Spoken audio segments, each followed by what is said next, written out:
Bakit nga po ba tayo nagkakaroon ng violation na tinatawag na unoriginal of content? Or kaya naman unoriginal at repurpose?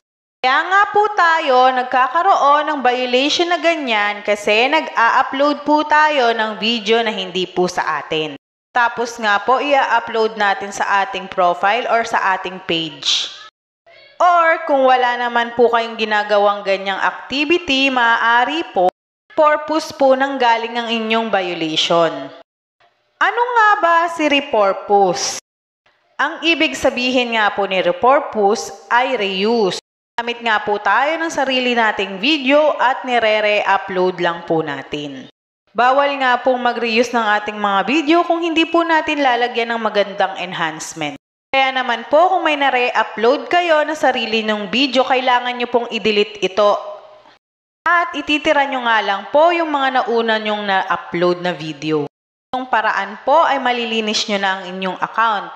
At pwede na po kayong mag-request review sa inyong account. Siguraduhin lang pong nalinis nyo na bago kayo mag-request ng review account para po talagang mawawala ang inyong violation.